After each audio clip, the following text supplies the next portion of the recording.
नहीं, बाकी लोग इंडिया पाकिस्तान की वजह से नहीं आए थे, तुम लोग तो इंडिया पाकिस्तान मैच देख रहा था। अरे पागल, तूने इंडिया पाकिस्तान के नाम पे क्या मिस कर दिया, तेरे को क्या पता। नहीं नहीं, तेरे को नहीं, इसको बोल रहा हूं मैं। वेल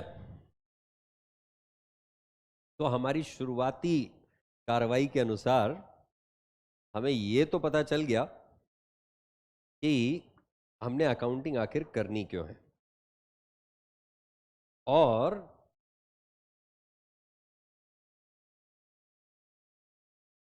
और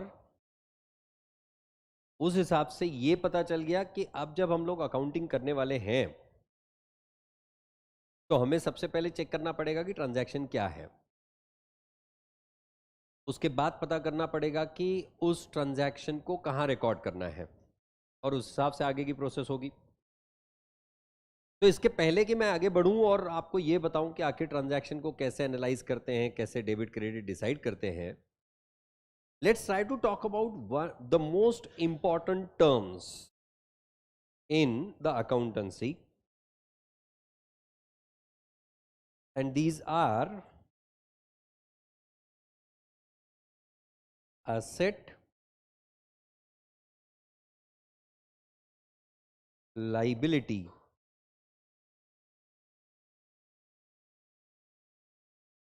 income और expense।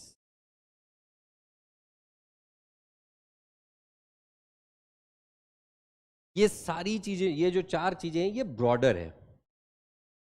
इसके अंदर एक एक करके जैसे जैसे हम लोग अब डिस्कशंस को आगे बढ़ाएंगे वैसे वैसे आपको पता चलेगा कि इसके अंदर क्या क्या आएगा, किसे हम लोग असेट ट्रीट करते हैं, किसे हम लोग एक्सपेंस ट्रीट कर सकते हैं, क्यों हम लोग इसे असेट कह रहे हैं, ऑल दैट।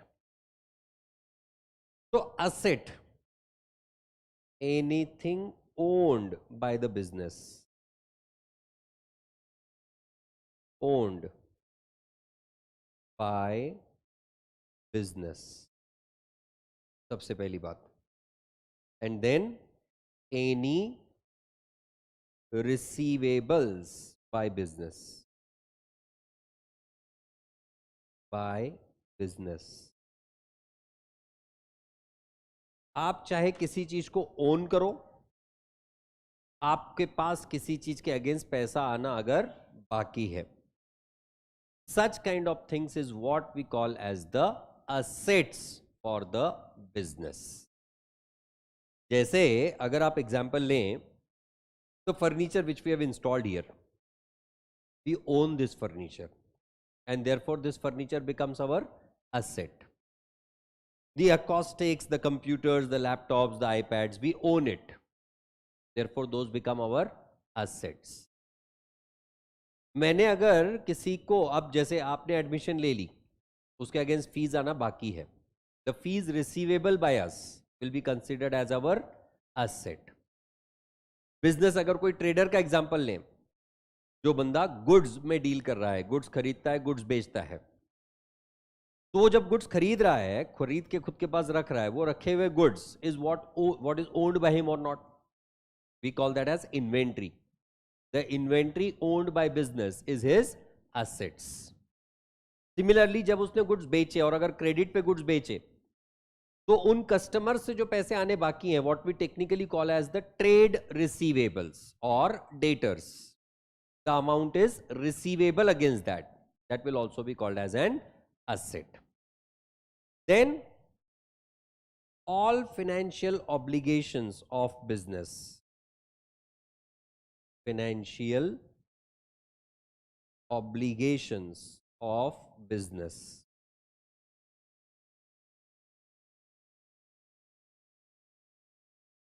वो अमाउंट जिसके अगेंस्ट बिजनेस को पैसा देना बाकी है, the money is still payable, such amounts is what we call as the obligations. जैसे अगर मैंने क्रेडिट पे गुड्स खरीदे, तो मैंने मेरे क्रेडिटर्स को, मेरे सप्लायर्स को, जिसे हम लोग टेक्निकली कहते हैं ट्रेड पेएबल, को पैसा देना बाकी है, तो that amount is what we call as a liability.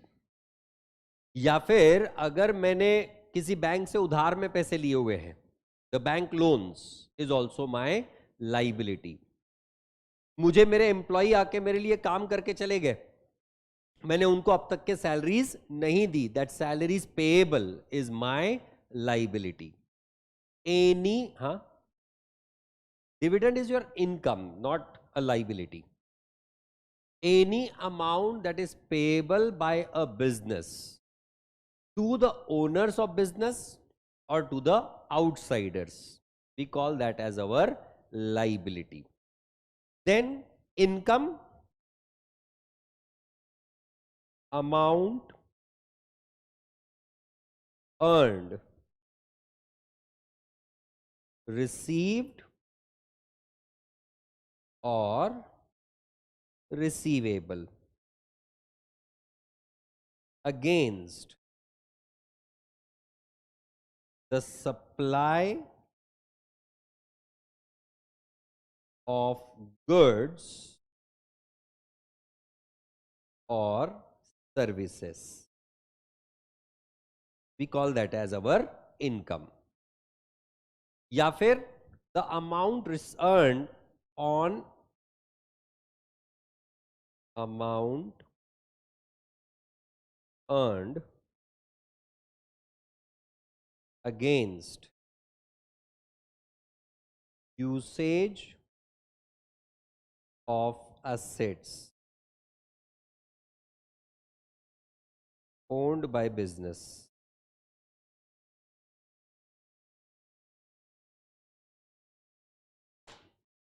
मतलब क्या? तीन चीजें। एक, अगर suppose you take the example of this chair manufacturer, वो बंदे का मेन काम क्या? इस तरह की चेयर्स को बनाना। क्या वो चेयर्स खरीद रहा है एज सच? नहीं।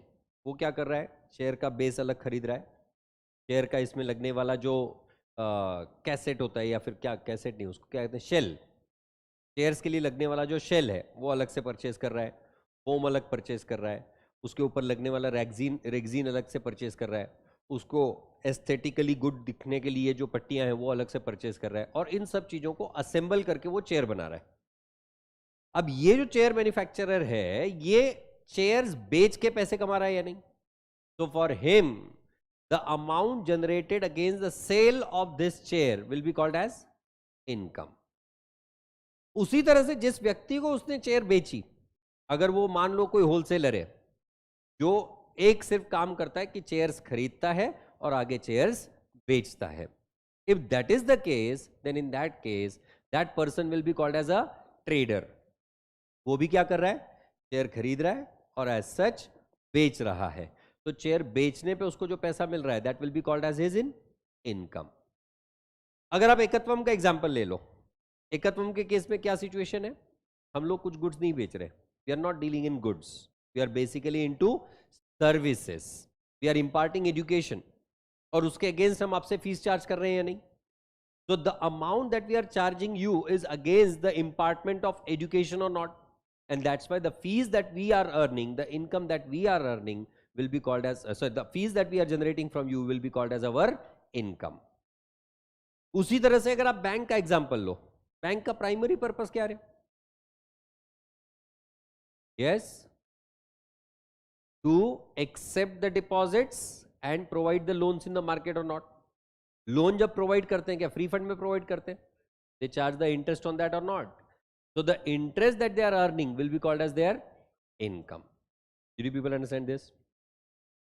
मान लो मैं किसी कंपनी के शेयर्स खरीदे, तो मेरा पैसा कंपनी यूज कर रही है नहीं, है ना? उसके अगेंस्ट कंपनी मेरे को डिविडेंड देती है, that dividend will become my income, because company is using my money and against that they are giving me the interest और नॉट। या फिर मान लो मेरे पास कोई प्रॉपर्टी है, मैंने वो रेंट पे दे रखी है, the tenant is paying me the rent against the utilization of my asset or not। तीसरी चीज, पहला सप्लाई ऑफ गुड्स, दूसरा सप्लाई ऑफ सर्विसेज, तीसरा यूटिलाइजेशन ऑफ असेट्स। मेरा ओन किया हुआ असेट, मैं ओन कर रहा हूं क्लासरूम, और मैंने वो रेंट पे दे रखी है, उसके अगेंस्ट जो मुझे रेंट मिल रही है, that will be my income और नॉट। तो any amount that you are earning either by supply of goods or by supply of services or against the utilization of your assets, that amount earned will be considered as your income. अब कुछ cases में आपको ये income मिल जाती है, कुछ cases में income मिलना बाकी है, और अगर इनकम मिल गई then in that case you will be crediting it to the, so you will be considering that as income received, या फिर we will consider that as amount receivable or not. Is that point right? Then last case आता है, that is expense. Amount spent to earn or generate the income. जो पैसा आप income earn करने के लिए खर्च कर रहे हो, वो सारे के सारे अमाउंट स्पेंट को हम लोग कह सकते हैं expense of our business. So whenever you are spending some amount with an intent to earn the revenue through that, when you are spending certain amount with the intent कि इससे मैं पैसा बना सकता हूं, then all such amount spent will be considered as your expenses. हालांकि वो बात अलग है कि आपके एक्सपेंसेस ये कैपिटल एक्सपेंस भी हो सकते हैं और रेवेन्यू एक्सपेंस भी हो सकते हैं. क्या होते हैं कैपिटल, क्या होते हैं रेवेन्यू एक्सपेंस? जिस एक्सपेंस से आप असेट्स जनरेट कर रहे हो वो आपके लिए कैपिटल एक्सपेंस, और जिन एक्सपेंसेस के अगेंस्ट आप सिर्फ रिकरिंग बेसिस पे खर्च किए जा रहे हो, दैट इज योर एक्सपेंडिचर. तो ये कैसे डिवाइड करना है, किस तरह से इसको आइडेंटिफाई करना है, ये सारी चीजें हम लोग चर्चा करेंगे. बट दोनों, चाहे आप कैपिटल खर्च कर रहे हो, चाहे आप रेवेन्यू एक्सपेंस कर रहे हो, इन दोनों केसेस में आपको आपका इंटेंट बहुत ही क्लियर और सिंपल है, और वो क्या कि आपको अपने बिजनेस के लिए इनकम जनरेट करना है. Is a point right?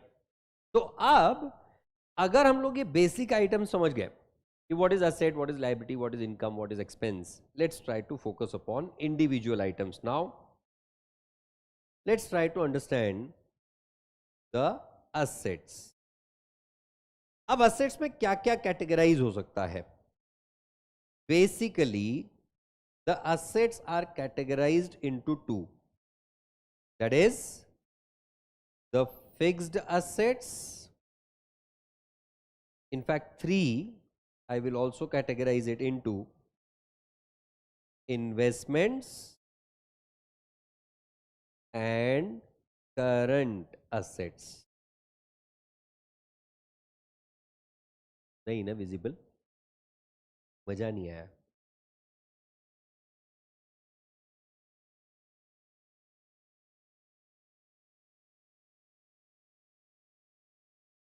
जहां तक बात है हमारे फिक्स्ड असेट्स की, these are further categorized into what?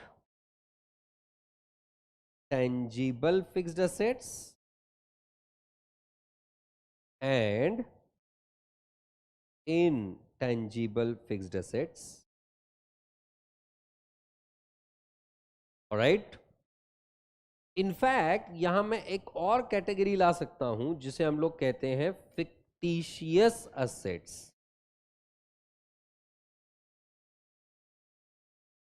The fictitious assets, right? अब बेसिकली टेंजिबल और इनटेंजिबल, इन दोनों में फर्क क्या? टेंजिबल असेट्स का मतलब होता है the assets which you can see, the assets which you can touch, the assets which you can feel.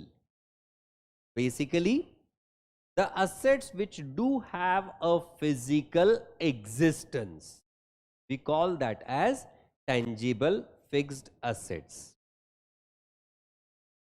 I said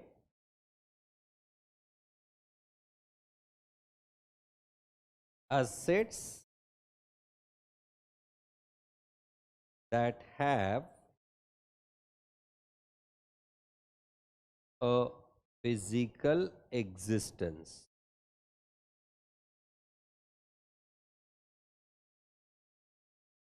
Right?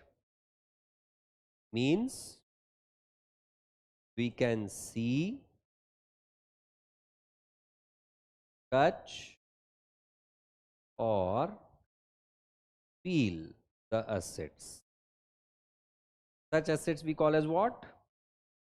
Tangible fixed asset. जैसे land, we can see it, we can touch it. So land becomes a tangible fixed asset. Whereas building, furniture, fixtures, computers, vehicles, these all are what? The tangible fixed assets. क्यों हम इनको fixed asset कह रहे हैं? What is the reason behind that? These are basically the assets used within the business. Within the business,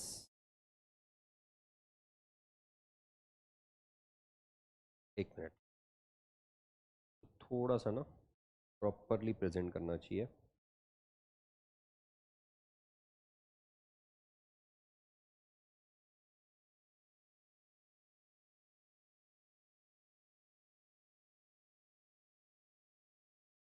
Assets used in business for long term.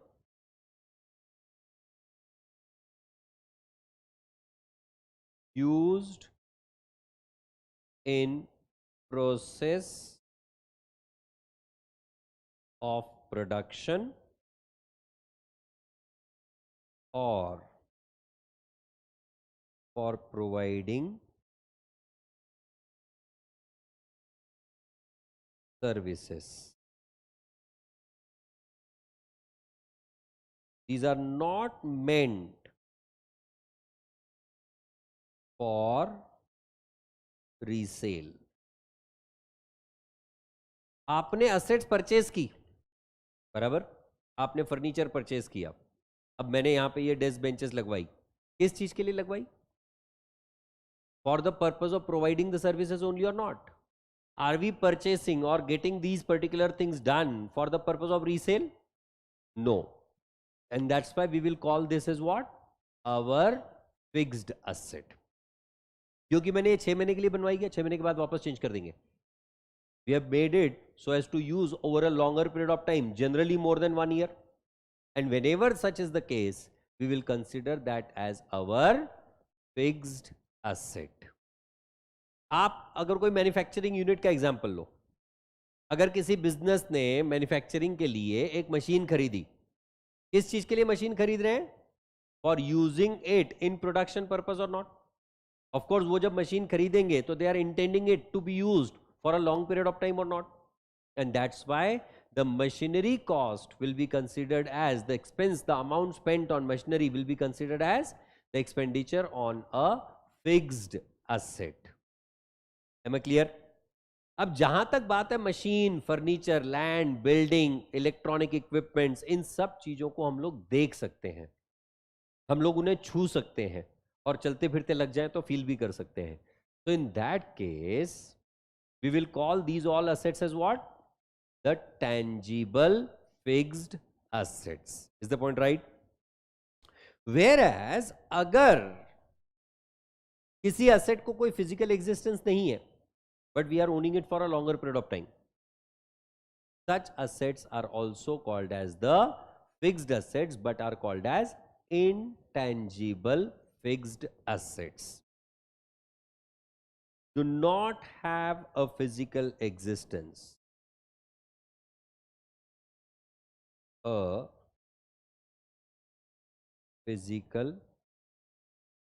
existence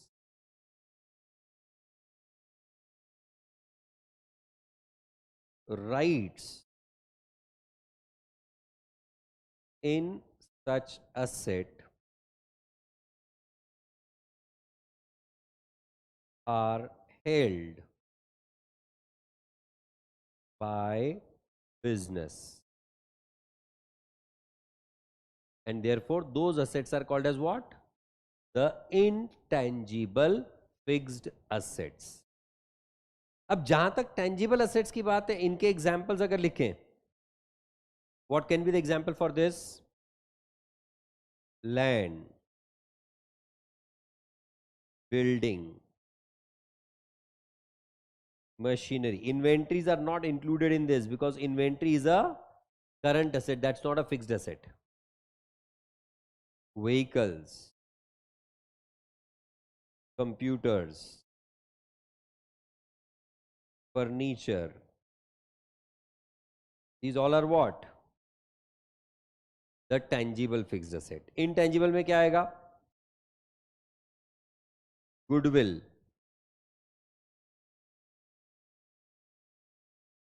shares is investment and not a fixed asset. क्यों? When you are purchasing the share, you are purchasing it with the intent to resell or not? यहां मैंने क्या लिखा? Not meant for resale. भले ही आप किसी company के shares अगले 10 साल तक के रखो, पर अल्टीमेटली इंटेंट क्या है? जब प्रॉफिट हो जाएगा तब बेचेंगे. And that's why shares can not be considered as fixed assets. Those are categorised into the investments. There is something called as trademarks. किसी पर्टिकुलर कंपनी का ब्रांड नेम, किसी पर्टिकुलर कंपनी का logo, we call that as trademarks. Trademark देख सकते हैं हम लोग, पर ट्रेडमार्क में हमारा हक वो देख नहीं सकते, राइट? हाँ, domain name can also be considered as intangible fixed asset. We are not owning it, so we are not able to see the rights into that, even though we are able to see that particular trade name or brand name. Is it one right? Copyrights, domain name.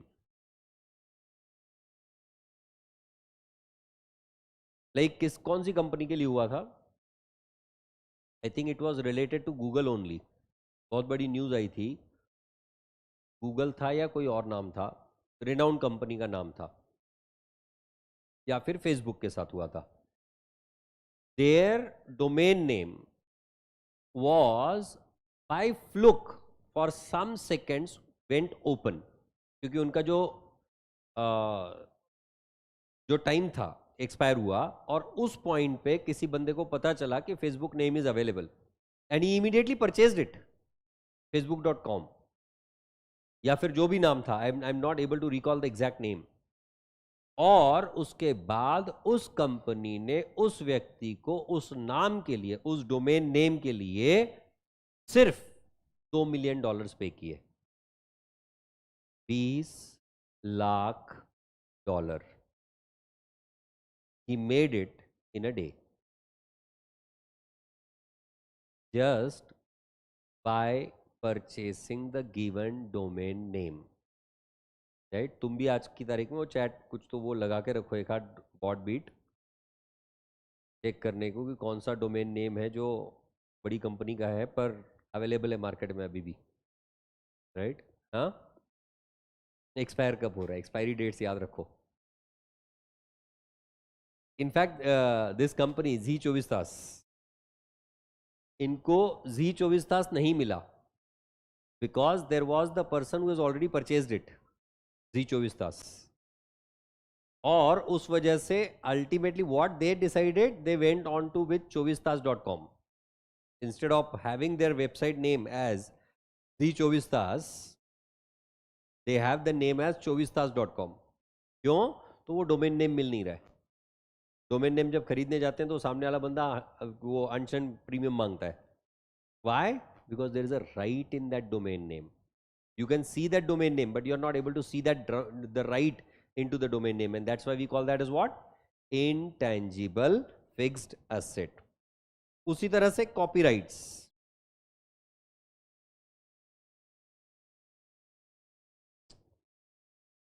Copyrights मतलब क्या? वो आपका प्यारा सा writer है, क्या नाम है उसका, चेतन भगत, है ना? सारी बुक्स पढ़ी है ना उसकी आपने? चेतन भगत नहीं? सर हम पढ़ते ही नहीं है. हम तो रील्स देखते हैं सर, हम रील की दुनिया में रहने वाले, कहाँ बुक्स की दुनिया में घुसा रहे हो आप? चेतन भगत की बुक्स पढ़ेंगे वो भी? यार लोगों को बहुत शौक है, या चेतन भगत की मूवीज देख के आएंगे सर हम लोग। You have seen three idiots ना? That is his first book called as 5.1, जिसको उन्होंने पिक्चर के रूप में कन्वर्ट किया। Then you must have seen the book movie, what was that, Kai पोचे,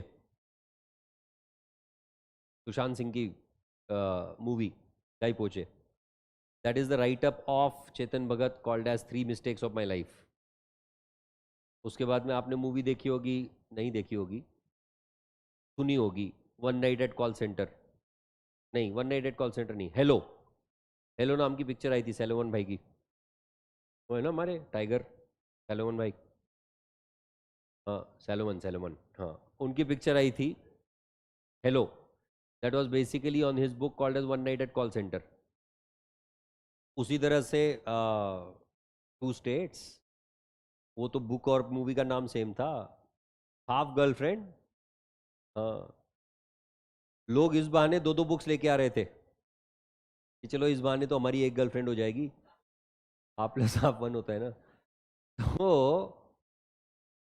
any which ways, ये कंसेप्ट देखो ना, हाफ गर्लफ्रेंड, दिमाग कहां से लगाता है बंदा, वट एवर इट इज।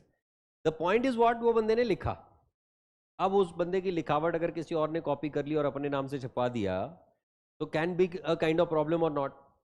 तो इसलिए उस बंदे ने क्या किया, उस बुक को जैसे कंप्लीट किया, सबसे पहले अपने नाम पे रजिस्टर किया कि ये मैंने लिखा है, and that is what you call as a copy right, where you, the person who is the owner of that copyright, only have the right to copy the write up in that. In that case it is called as copyrights. Is the point right? So the next asset that will be included in the intangible fixed assets is copyrights. आप कई बार books open करके देख लो तो books के आगे लिखा होता है, T with in the circle होता है, और उसके आगे लिखा होता है। अब जैसे आपको भी बुक्स मिलेगी जब, उसमें you will be able to observe, ऐसा नीचे एक पैराग्राफ लिखा हुआ है, I just read it for you. All rights reserve, no part of this book may be reproduced, stored on in a retrieval system or copied in any form or by any means, electronic, mechanical, photographic or otherwise, without the written permission of Ekatvam Academy, breach of this condition is liable to legal action. मतलब किसी ने अगर हमारे notes copy किए तो that will be taken care of by taking it to the legal recourse. तो ये क्यों कर पा रहे हैं हम लोग? क्योंकि हमारे पास उस बुक के राइट्स हैं। अगर हमारे पास इस बुक के कॉपीराइट्स ही नहीं होते, अगर हमने ये रजिस्टर ही नहीं करवाया होता, तो हम लोग इस तरह का स्टेटमेंट नहीं कर सकते हैं। So copyrights is basically applicable for literature, work of art. किसी ने मोनालिसा की पेंटिंग बनाई और आजकल तो बंदा फोटोशॉप करके मोनालिसा की पेंटिंग बनाता है। इन दैट केस ओरिजिनल वाली कौन सी, that becomes a big question और नॉट।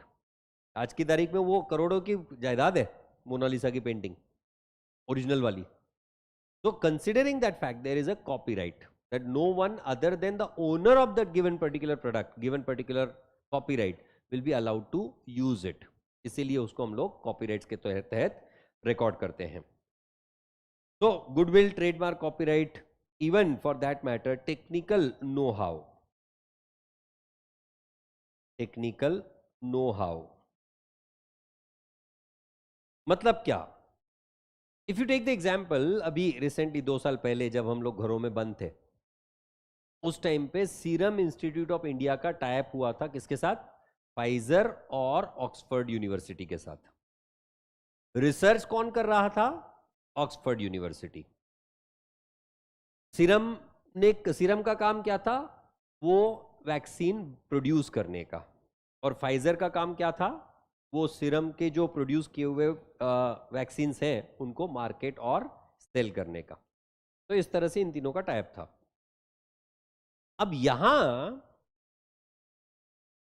वो जो वैक्सीन का कोर मटेरियल बनाया, वो किसने बनाया? ऑक्सफोर्ड यूनिवर्सिटी ने। ऑक्सफोर्ड यूनिवर्सिटी ने सीरम इंस्टीट्यूट को बताया कि ये कैसे प्रोड्यूस करना है। आपने वैक्सीन में क्या क्या मिक्स करना है, उसका प्रोडक्शन का प्रोसेस क्या होना चाहिए, क्या लेवल पे फर्मेंटेशंस होने चाहिए, क्या लेवल पे आपको यील्ड मिलेगा, क्या लेवल पे आपका प्रोडक्ट जो माना जाएगा वो सही है, और उसकी टेस्टिंग कैसे करनी है। क्यों? तो बनाने वाली कंपनी, एक्चुअल बनाने वाली जो इनोवेट करने वाली जो कंपनी थी या ऑर्गेनाइजेशन थी वो तो ऑक्सफोर्ड यूनिवर्सिटी थी। इसलिए ऑक्सफोर्ड यूनिवर्सिटी सिर्फ इंफॉर्मेशन दे रही है, giving to do know how, कि आपने ये काम कैसे करना है in the technical sense, that is why it is called as technical know how. अब जैसे डोमिनोज का पिज्जा, स्पेशल कैटेगरी का पिज्जा, मतलब वो टेस्ट आपको किसी और पिज्जा में मिल ही नहीं सकती। क्यों? तो उनका जो डो है, जो बेसिक डो, ऊपर के टॉपिंग्स की वजह से टेस्ट नहीं है।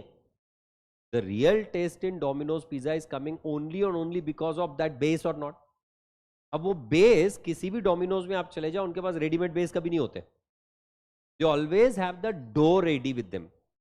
और ये डो बनाने की कंपनी जो है वो उनकी सेंट्रलाइज्ड है, वहां पे पूरा का पूरा डो मैन्युफैक्चरिंग होता है, और फिर वो जिस जिस क्वांटिटी में चाहिए उस क्वांटिटी में रिस्पेक्टिव प्लेसेस पे जाता है। अब ये जिस बंदे ने इजाद किया था, जिस बंदे ने इनोवेट किया था, उसको वो क्वालिटी वैसी ही मेंटेन करनी थी, और अगर क्योंकि उसको वो क्वालिटी वैसी ही मेंटेन करनी है, इस वजह से उसने उसको प्रोटेक्ट करना है। और वो प्रोटेक्ट करने के लिए क्या किया उसने? उसने वो करवा लिया रजिस्टर। क्या? Technical know how.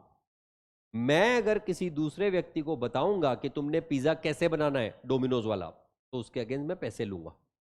वो पैसे क्यों कमा पा रहा है? क्योंकि उसने वो ओरिजिनल नॉलेज को रिकॉर्ड किया, रजिस्टर करवाया, और जिसके पास वो स्पेसिफिक नॉलेज रहेगा उसी का वो पर्टिकुलर टेस्ट आएगा।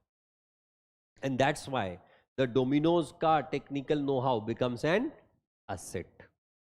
मैकडोनल्ड्स का बर्गर, उसका technical know how becomes an asset. तुमने कभी मैकडोनल्ड्स, अगर तुम ऑफ कोर्स गए हो, नो डाउट अबाउट इट, पर कभी तुमने ऑब्जर्व किया है, तुम किसी भी पॉइंट पे किसी भी बर्गर का रैपर जब ओपन करोगे तो you will B observing that it is packed exactly in the same way, exactly in the same way. ऐसा क्यों होता है?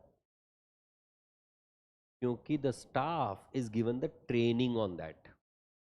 एक एक बंदे को उस पर्टिकुलर बर्गर को रैप कैसे करना है उसका भी ट्रेनिंग दिया जाता है। क्यों? क्योंकि it is already tried and tested method of wrapping that burger also, कि किस तरह से वो फास्टेस्ट वे से रैप होगा, and on top of that वो रैप होने के बाद में खुलेगा नहीं, इस वजह से उसका ट्रेनिंग दिया गया। तो this all forms part and parcel of what? The technical know how. जब मैकडोनल्ड्स अपना कोई फ्रेंचाइजी अपॉइंट करता है तो उसके स्टाफ को ट्रेनिंग के लिए बुलाता है। क्यों ट्रेनिंग के लिए बुलाता है? मैंडेटरी, उनको जाना ही पड़ता है। क्यों? क्योंकि वो चाहता है कि उनके हर फ्रेंचाइज का स्टाफ उसी तरह से काम करे जिस तरह से किसी भी मैकडोनल्ड के फ्रेंचाइज का स्टाफ काम करेगा, तब न जाके वो यूनिकनेस मेंटेन होगा। अदरवाइज अगर आप मैकडोनल्ड जेएम रोड पे चले जाओ, वहां के बर्गर का टेस्ट अलग, वहां के पैकिंग का चीज अलग, और वहीं अगर आप मैकडोनल्ड कोथरूड में चले जाओ वहां पे टेस्ट अलग आ रहा है। कैन हैपन और नॉट? क्यों? किसी भी मैकडोनल्ड में चले जाओ, वहां सब जगह पे फ्रेंच फ्राइज का टेस्ट सेम होता है। सर एक तो शाम के 7:15 उसमें आप हमको मैकडोनल्ड्स, डोमिनोज, उनके इतने डिटेल बताए जा रहे हो, उसमें आपने हमारे सामने अभी तक के फ्रेंच फ्राइज तलवा ही दिए बस। तो कम से कम ले आते थोड़े से साथ में, तो हम सुन भी लेते खाते खाते। नहीं, मैं पॉइंट वाली बातें करता हूं बेटा, मैं बिना पॉइंट के बातें भी नहीं करता हूं वैसे भी, पर कहना तो पड़ेगा। तो कहानी ये है कि these all things is what we call as the intangible assets. McDonald का वो नाम, मैकडोनल्ड के बाहर रखा हुआ वो जोकर भी एक इंटेंजिबल असेट है। सर जोकर तो दिख रहा है ना, पर जोकर में जो हक है वो थोड़ी दिख रहा है। That can be kept only and only by McDonald's and no one else. Why? Because they have patented it. That's why the next intangible asset is called as a patent. ये मतलब ऐसा नहीं है कि आप कहीं पावना वगैरह पे कैंपिंग के लिए चले गए और वहां पे टेंट में रहे थे, उसके लिए पैसा दे रहे हैं, पे टेंट। हाँ, nothing of that kind, do not try to misunderstand. तो ये शुरुआत थी बेटा। हाँ, अभी बहुत कुछ सुनना बाकी है। हाँ, बंदा सोच रहा है ये कहाँ से आ गया पे टेंट, इतना गहराई में तो मैंने आज तक के नहीं सोचा है। अब गहराइयों में जाएंगे हम लोग, क्योंकि रिसेंटली वो दीपिका पदुकोण की पिक्चर आई थी ना, तो हाँ डूबे, हाँ डूबे, कुछ तो था ना ऐसा, उफ ये गहराइयाँ। हाँ वही वही, तू बहुत डिटेल में देख क्या, बंदा देखो कैसे चहक गया एकदम दीपिका पदुकोण का नाम सुन के। बेटा शादी हो गई उसकी, अब खुश होके फायदा नहीं है। हाँ, अब तो कुछ दिनों में डिवोर्स भी हो जाएगा। हाँ, अगर हुआ तो पता नहीं मेरे को। हाँ, मतलब इनको ट्रैक नहीं करता हूँ मैं, ट्रैक करने के लिए अपने पास मुकेश भाई है। हाँ, मुकेश भाई को ट्रैक करेंगे, अडानी को ट्रैक करेंगे, हाँ दीपिका पदुकोण को ट्रैक करते बैठेंगे, पीवीआर को ट्रैक करेंगे, वो ज़्यादा बेटर ऑप्शन है ना। खैर, तुमको पता है पीवीआर ने अपनी सेल बढ़ाने के लिए नया strategy lie, and that is PVR passport. What is that? 699 रुपये पे करो और महीने में 10 पिक्चर, अभी 10 कर दिया उन्होंने, महीने में 10 पिक्चर आप देख के आओ, 350 रुपये तक की टिकट वाले। अगर 350 रुपये के ऊपर की टिकट रहेगी तो सिर्फ डिफरेंशियल अमाउंट देना पड़ेगा, पर एक बंदे को एक ही टिकट मिलेगी, एक पिक्चर के लिए एक ही टिकट देख पाएंगे, एक ही टिकट मिल पाएगी। मतलब अगर फैमिली को देखना है तो पूरी फैमिली ने पासपोर्ट लेना है। हाँ, तो मतलब सही है ना, पर इफेक्टिवली 70 रुपये हुए, 70 रुपये में पिक्चर देखने को मिलती है, पर वो एक महीने की वैलिडिटी के लिए, मतलब एक महीने में 10 के 10 पिक्चर देखने पड़ेंगे। सर जाने दो, सीए करते हैं वो ज़्यादा इंपॉर्टेंट है। हाँ, तो सीए बनने के बाद में तो पिक्चरें ही पिक्चरें बनाएंगे, नहीं देखेंगे, बनाएंगे। पिक्चर बनाना इस पाप, सीरियसली। तो पेटेंट क्या होते हैं? पेटेंट ये है कि आपने कोई चीज इनोवेट की, आपने नया कोई प्रोडक्ट मार्केट में लाया और आप चाहते हो कि आपका वाला प्रोडक्ट और कोई भी ना बनाए। आपने जो प्रोडक्ट बनाया उस प्रोडक्ट को और कोई भी ना बनाए, तो इसलिए फाइजर ने क्या किया, ऑक्सफोर्ड द्वारा इनोवेट किया गया vaccine, they immediately patented it. क्योंकि आज की तारीख में फार्मास्यूटिकल इंडस्ट्री और ऑटोमोबाइल इंडस्ट्री, ये इंडस्ट्री में कॉपी करना कोई बड़ी बात नहीं है। अरे सिंपल सी बात है, अगर सपोज महिंद्रा जो वो 4 व्हीलर बनाती है, छोटी छोटी गाड़ियां, एक्सयूवी, महिंद्रा नाम की जो कंपनी है, सपोज इन्होंने कोई नया गाड़ी मार्केट में लाया, वो चोर बाजार में भी लेके जाएंगे ना, वो गाड़ी खोलने को हार्डली 1 घंटा लगता है, पूरी गाड़ी ओपन होकर सामने होती है। तो उसमें किसको नहीं समझ में आएगा? वो इंजीनियर लोगों को तो आराम से समझ में आएगा ना, इसमें कौन सा इंजन यूज किया हुआ है, क्या इंजन यूज किया हुआ है, किस तरह से उसकी टेक्निक है। वो रिप्रोड्यूस करना कौन सी बड़ी बात है? यस और नो? पर ये कोई और ना बना पाए, इसके लिए जो प्रोटेक्शन लगाया गया उसे कहते हैं पेटेंट। जैसे फार्मास्यूटिकल इंडस्ट्री में अगर किसी कंपनी ने कोई पर्टिकुलर नया मेडिसिन लॉन्च किया, नया कोई फॉर्मुलेशन लॉन्च किया, अब जैसे आजकल वायरल बहुत चल रहा है, अब मल्टीपल वायरल्स को कंट्रोल करने के लिए, प्रोटेक्ट करने के लिए आप 5 साल में एक बार सिर्फ वैक्सीन लेते रहो, आपको किसी भी तरह का वायरस अफेक्ट नहीं करेगा। चाहे वो नए नए वर्जन आ रहे हैं वो भी आते रहे, तो भी आपको दिक्कत नहीं होगी।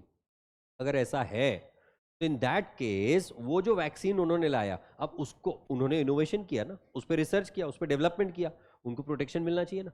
अदरवाइज क्यों कोई रिसर्च करेगा? हर बंदा कहेगा मैं रिसर्च करूंगा, दूसरा कॉपी करेगा, क्या ही फायदा हुआ रिसर्च करने का, रिसर्च बंद हो जाएगा।